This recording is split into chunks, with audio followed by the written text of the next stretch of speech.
আসসালামু আলাইকুম। এলেম ও জিকির হইতে পড়া হইতেছে 48 হযরত জুনদুব ইবনে আব্দুল্লাহ আজদি রাদিয়াল্লাহু হইতে বর্ণিত আছে যে রাসূলুল্লাহ সাল্লাল্লাহু আলাইহি ওয়াসাল্লাম ইরশাদ করিয়াছেন, এমন ব্যক্তির উদাহরণ যে লোকদের নেক কাজের কথা শিক্ষা দেয় আর নিজেকে ভুলিয়া যায়, অর্থাৎ নিজে আমল করে না। সেই চেরাগের ন্যায় যে লোকদের জন্য আলো দেয় কিন্তু নিজেকে জ্বালাইয়া ফেলে। তাবরানী। 49 হযরত আবদুল্লাহ ইবনে ওমর রাদিয়াল্লাহু বলেন, রাসূলুল্লাহ সাল্লাল্লাহু আলাইহি ওয়াসাল্লাম ইরশাদ করেন, অনেক এলেমের বাহক এলেমের বুঝ রাখে না, অর্থাৎ এলেমের সহিত যে জ্ঞান বুঝ হওয়া দরকার তা হইতে খালি থাকে।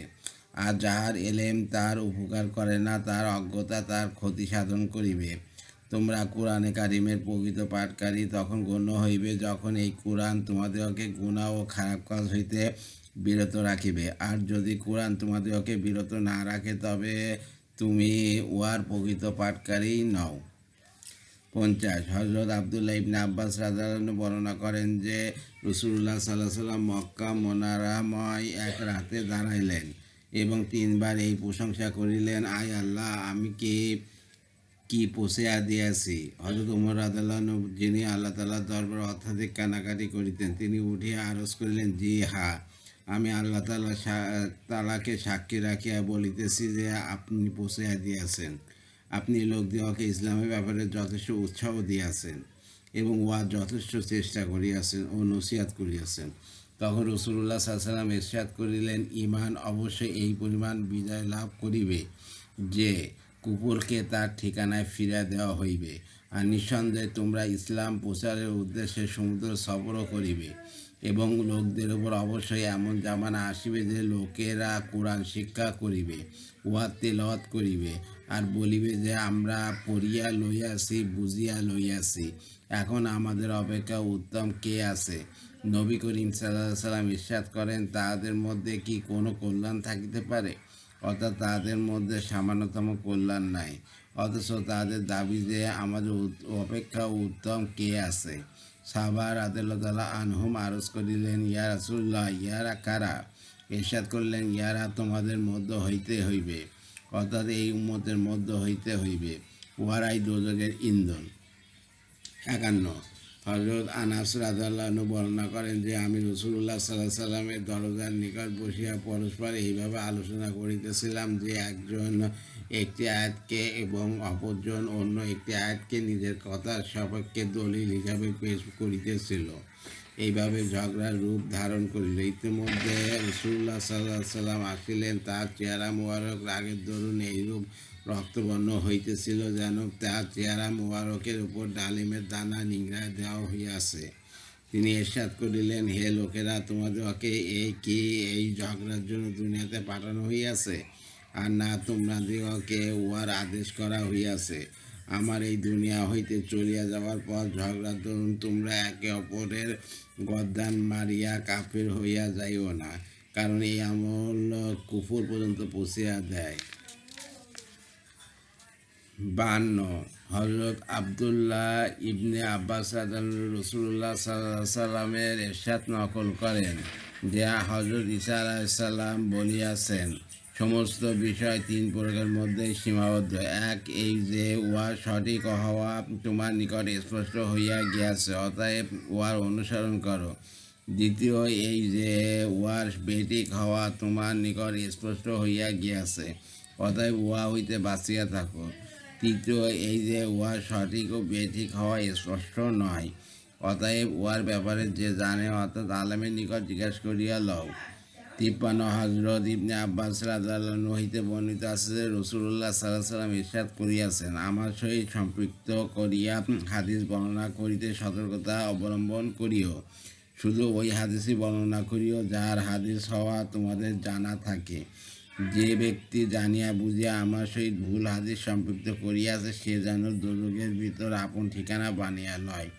যে ব্যক্তি নিজের রায়ের দ্বারা কোরআন কারিমের তাফসীরের ব্যাপারে কিছু বলিয়াছে সে যেন দোজখের ভিতর আপন ঠিকানা বানিয়া লয়। তিরমিজি। 54 হযরত জুনদুব রাদিয়াল্লাহু তাআলা আনহু হইতে বর্ণিত আছে যে রাসূলুল্লাহ সাল্লাল্লাহু আলাইহি ওয়াসাল্লাম ইরশাদ করিয়াছেন, যে ব্যক্তি কোরআন কারিমের তফসিরের ব্যাপারে নিজের রায় দ্বারা কিছু বলিয়াছে আর উহা প্রকৃতপক্ষে শুদ্ধ হয়, তবু সে ভুল করিয়াছে। আবু দাউদ। ফায়দা, অর্থাৎ যে ব্যক্তি কোরআন কারিমের তফসির নিজের জ্ঞান বুদ্ধির দ্বারা করে আর ঘটনাচক্রে উহা সঠিকও হইয়া যায়, তবুও সে ভুল করিয়াছে, কেননা সে এই তফসিরের ব্যাপারে না হাদিসের প্রতি রুজু হইয়াছে আর না ওলামা কেরামের প্রতি রুজু হইয়াছে। মাঝের হক, কোরআনে কারিম ও হাদিস শরীফ হইতে আসর গ্রহণ করা কোরআনের আয়াত। আল্লাহ তাআলা আপন রসুল সাল্লাল্লাহু আলাইহি সাল্লামকে সম্বোধন করিয়া ইরশাদ করিয়াছেন, আর যখন এই সমস্ত লোক সেই কিতাব শ্রবণ করে যা রসুলের উপর নাজিল হইয়াছে, তখন আপনি কোরআন কারিমের আসরের দরুন তাহাদের চোখে অশ্রু বহিতে দেখিবেন, এই কারণে যে তারা সত্যকে উপলব্ধি করতে পারিয়াছে। মাইদা। আল্লাহ তাআলা ইরশাদ, আর যখন কোরআন পড়া হয় তখন উহা কান লাগিয়া শোনো এবং চুপ থাকো, যেন তোমাদের উপর রহম করা হয়। আল্লাহ তাআলার ইরশাদ, সেই বুজুর্গ ব্যক্তি হযরত মুসা আলাইহিস সালামকে বলিলেন, যদি আপনি এলেম হাসিলের উদ্দেশ্যে আমার সহিত থাকিতে চান তবে খেয়াল রাখিবেন যেন কোনো বিষয়ে আপনি আমাকে জিজ্ঞাসা না করেন যতক্ষণ আমি নিজে সেই বিষয়ে আপনাকে বলিয়া না দেই।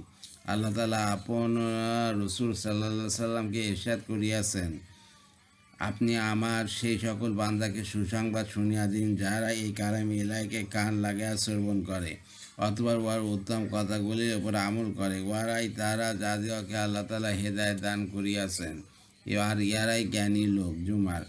এক জায়গায় ইরশাদ হইয়াছে, আল্লাহ উৎকৃষ্ট বাণী অর্থাৎ কোরআনে কারিম নাজিল করিয়াছেন, উহা এমন কিতাব যা বিষয়বলী পরস্পর সামঞ্জস্যশীল, বারবার পুনরাবৃত্তি করা হইয়াছে। যারা আপন রবকে ভয় করে তাদের দেহ এই কিতাব শুনিয়া কাঁপিয়া ওঠে, অথবা তাদের দেহ ও তাদের অন্তর কোমল হইয়া আল্লাহ তাআলার জিকিরের প্রতি মনোনিবেশকারী হইয়া পড়ে। জুমাত। হাদিস শরীফ ৫৫। হযরত আব্দুল্লাহ ইবনে মাসউদ রাদিয়াল্লাহু তাআলা আনহু বলেন, রাসূলুল্লাহ সাল্লাল্লাহু আলাইহি ওয়াসাল্লাম আমাকে ইরশাদ করিলেন, আমাকে কোরআন পড়িয়া শোনাও। আমি আরজ করলাম, ইয়া রাসূলুল্লাহ, আমি কি আপনাকে কোরআন পড়িয়া শোনাইব অথচ আপনার উপর কোরআন নাজিল হইয়াছে? তিনি ইরশাদ করিলেন, আমি অপরের নিকট হইতে কোরআন শুনিতে পছন্দ করি, অতএব আমি তার সম্মুখে সূরা নিসা পড়িলাম। যখন এই আয়াত পর্যন্ত পৌঁছাইলাম, ওই সময় কি অবস্থা হইবে যখন আমরা প্রত্যেক উম্মত হইতে একজন সাক্ষী উপস্থিত করিব এবং আপনাকে আপনার উম্মতের উপর সাক্ষী রূপে উপস্থিত করিব। তখন তিনি ইরশাদ করিলেন, ব্যাস, এখন থাক। আমি তাহার প্রতি চাইয়া দেখিলাম, তাহার চক্ষুদ্বয় হইতে অশ্রু প্রবাহিত হইতেছে। বুখারী।